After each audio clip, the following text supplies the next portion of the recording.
Hello there, Geminis. Welcome to your weekly reading. So I just feel like the energy for this week is going to be a little bit heavy, okay? And hopefully the majority of Gemini viewers that are watching this can watch it early on so that you can navigate this energy or this week, or, just navigating the events of this week with a little bit more grace and with a little bit more, I want to say, having the proper knowledge so that you know how to navigate and outmaneuver this energy. When I was shuffling the cards for you, I saw a scene in the desert. So it's like just a lot of sand, mounds of sand, and just, sand shifting with the winds. And what looks to me was on the ground, there were whirlpools. And, they're sort of like riptides or whirlpools that you see in the ocean, but this is in the desert. So there are a lot of them. I see 6 of them, especially on the ground in front of you, and I see you trying to, avoid them. So it's almost like, avoiding landmines, avoiding obstacle courses, trying to find your bearing and trying to find your way without falling into these whirlpools. So that's what I'm sensing here. And if we're using that imagery to kind of dictate, what's coming in store for you for this week, first of all, the one thing that came out in the spread here is the need to not cut corners, okay? If we're going to do something properly and we're going to do something the right way, and if we're going to cover our tracks, if we're going to make sure our plans are foolproof, then we're going to have to do things the right way. So there's a huge emphasis here on not cutting corners, on having all the information in front of you and then making a decision by factoring in all the information that is available to you. So this means, just because you see something, you're like, oh, I don't like that, I'm going to disregard it. No, you have to take everything into account, and you have to make an informed decision based on every piece of information that you have in front of you. So factoring things in, not omitting things, not cutting corners, taking an additional, few minutes, few hours to do the research so that you can fill in the knowledge gap, so that you have full information, full disclosure before you make a decision.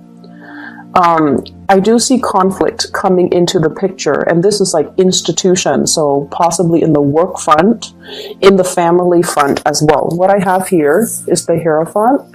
And this is institution, usually educational. I'm getting a really big work energy with this, okay, where things are very hierarchical, and there's like a chain of command. Every decision needs to go up the chain of command, and then every decision, every decision has to go through an expert. Every decision has to be screened out and vetted before the person on top can make the decision. When it's in the reverse position, it's almost like getting really frustrated with this bureaucratic process, because everything has to be looked over by higher ups, everything has to be delayed, and just there's a lot of red tape, there's a lot of people with differing agendas, and it's slowing down the process. But once again, I feel like, yes, it is a very archaic, time-consuming, possibly inefficient process, but I feel like it needs to happen because all the people that are looking at a situation before they can approve it, before they can decide on the best course of action, they are experts in their field, and they're making the decision from their perspective. So you have to respect the process, and you have to, allow for this. No matter how slow and frustrating it can feel at the time, you have to allow for the natural process to unfold. This is a card about disagreement here. We have the 5 of Swords, and the 5 of Swords is winner takes all. Okay, lack of compromise, wanting to make like these executive decisions without consulting other people, and it's sort of like one person leaves with all of the jewels on their sword, and then the other person is left with nothing. So in the spirit of compromise and in the spirit of, trying to do the right thing, it is really crucial for you guys to understand that these protocols and these processes are placed or put into place because there's a need for it. So that one person doesn't make the decision only based on their self-interest and essentially screws everybody else over. So we have to kind of allow for this process to naturally unfold, allow for the checks and balances to kind of fall into place so that people don't end up in this situation, okay, where these choices are made almost like in a vacuum. And the ramifications of that would be one person commits an act of like grand theft and leaves everybody else in the cold, okay? So I feel like these processes are put into place to prevent that situation from happening.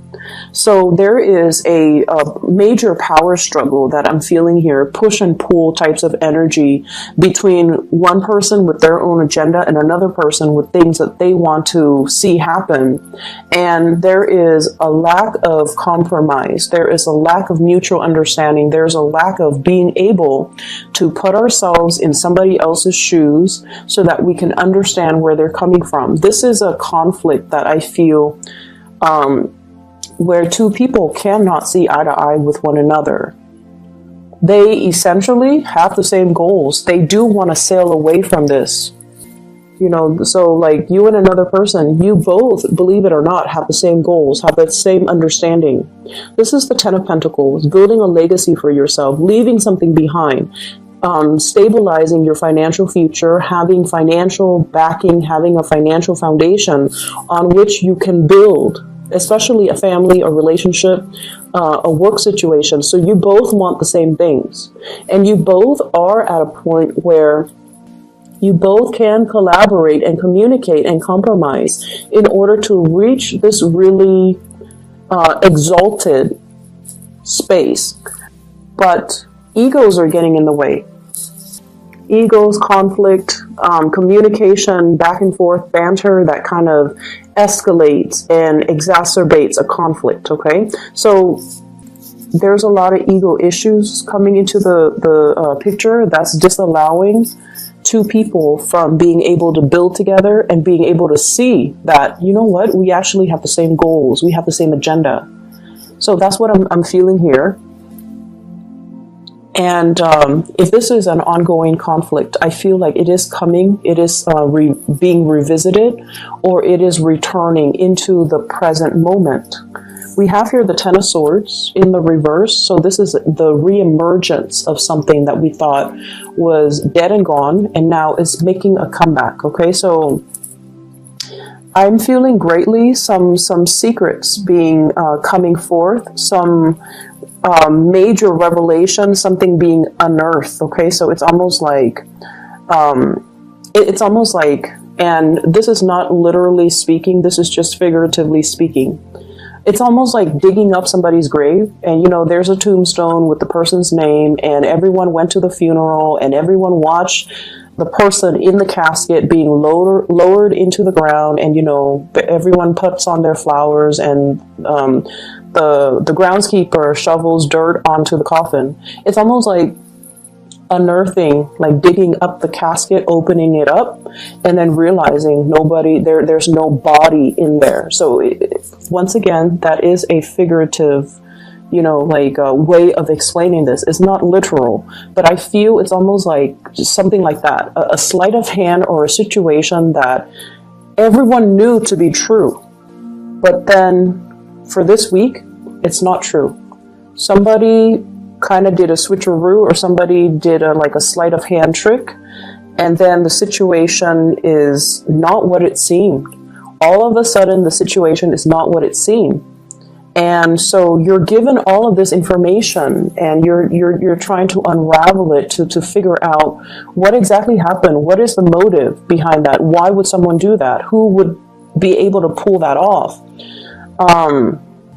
How could somebody pull, the wool over my eyes like that? How could I have believed that? How could I have,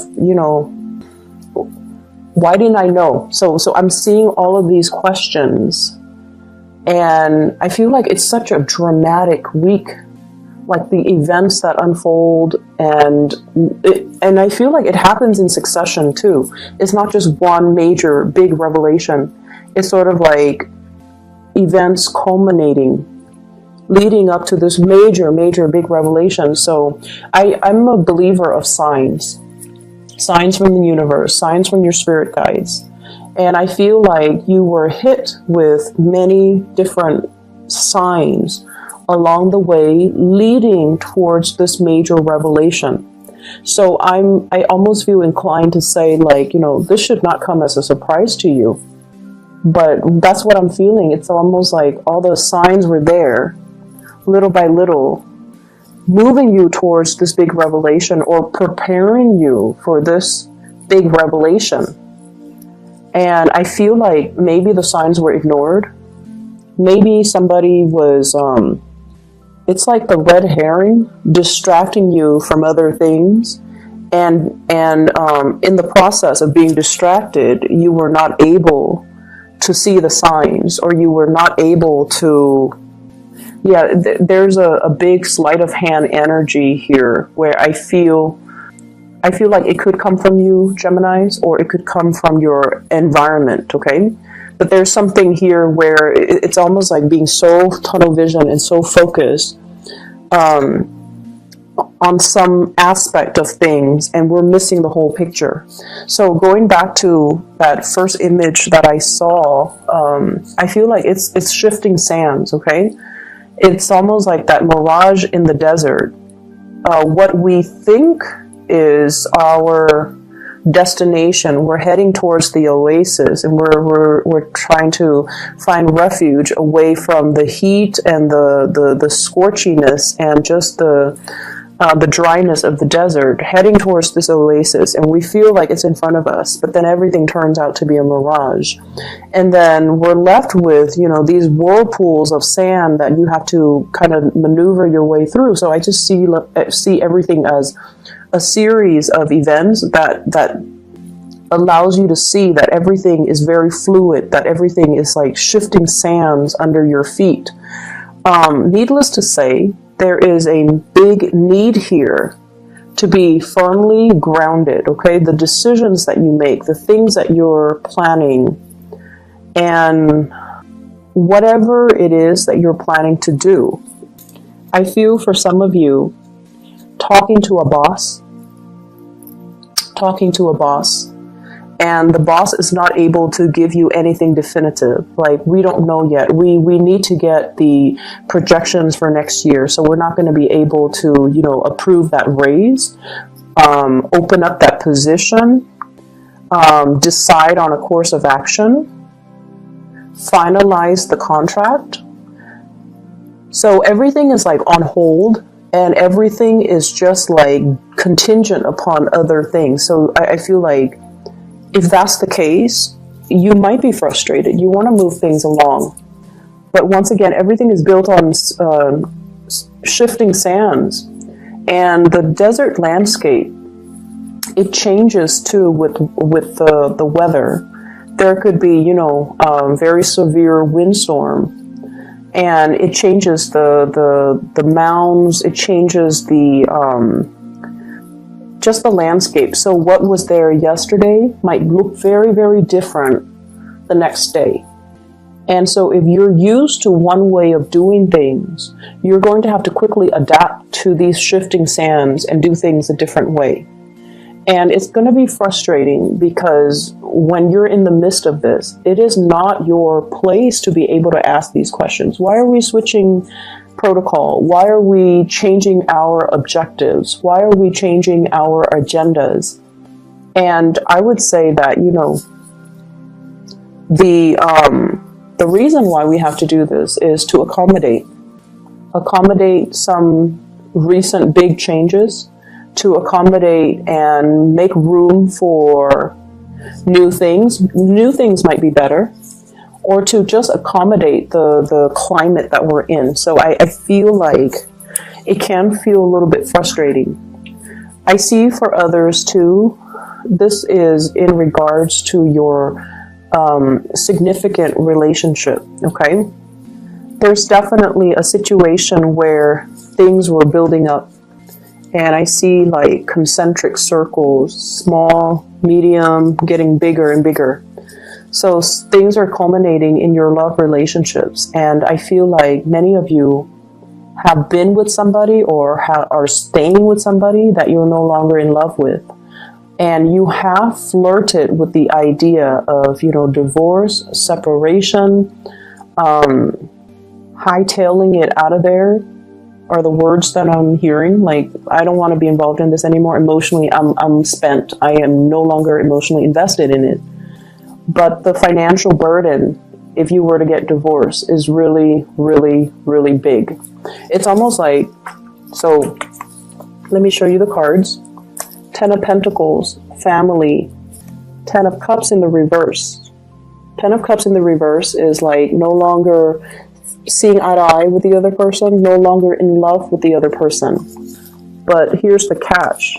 5 of Swords, winner takes all. So if we were to proceed with divorce, separation, one person is going to take everything. So I'm feeling here there's a lot of paranoia regarding finances, regarding money. And I feel for some of you, this can play out in a divorce proceeding, court proceeding, not wanting to leave a relationship because of financial considerations. For those of you who are traveling, I do see travel and movement. You're obsessively planning over it. Where am I going to stay? What stops am I going to make along the way? Do I have the financial resources? So those of you who are dealing with that, you're going to be fine. You're going to be okay. You're going to sail over your financial woes, okay? And all of it is happening because you're taking the steps and you're doing your due diligence to plan these things. So I definitely see people traveling with a family member, with family, and I feel like it's going to be an expensive trip. It's expensive, but you will be okay, because I feel like, if there's a will, there's a way. The universe will intervene and help. There's a certain amount of luck here too, I feel, like necessary luck in order to get things off the ground, okay? So it is a lot of it has to do with you putting in the effort and the work in order to do your due diligence, in order to do your research, in order to plan things out and lay out a blueprint for yourself. And so the universe is helping you, is sprinkling some lucky, stardust on you to make sure that this venture is going to go the way that you want. But the universe would not have intervened if you just, coasted and not do your portion of the work. Does that make sense? So I feel like there's definitely a certain amount of divine protection and luck coming through to help you through this week. Okay. I'm also seeing as well, I feel like for those in relationships and that where you're no longer in love, okay? And when you're no longer in love with another person, you might care about the other person, but the love is not there anymore, or you feel like you have outgrown the relationship, and you almost feel like it's time to go on. Like, it's time for me to move on. But I feel like many of you fear leaving this relationship because it's sort of like the devil that fearing the uncertainty, fearing the whole process about, I have to go out there and date again. Dating is so awkward. And what if I don't find anybody as good as this person that I have right now? What if, I'm too old and I can't find anybody? So I see some of you with that element as well. What if people are after me only for my money? Or even what if I can't find somebody that wants the same things as me? So I see this element about staying in a relationship because of the comfort and the familiarity, and having all these questions as well, like fantasizing about, bachelorhood, the single life, and wanting to go out there and possibly even go after another person, but not being able to take that leap of faith just yet because you have a lot of self-doubt, because you're dealing with self-doubt. I see many of you too having trust issues. It's not prominent, but I feel like it's one of the reasons where, and I feel like the trust issue stems or ties in or exists in conjunction with, what if someone is only after my money? You know, what if somebody's only after my fame? What if somebody is using me kind of like as a stepping stone for their career, or they're only using me to help them in some way, or they're only using me to boost their status in some way? So I feel like some of you have a lot of fame associated with you, and you're weary about dating because you don't want to be used. You don't want the other person to take advantage of you.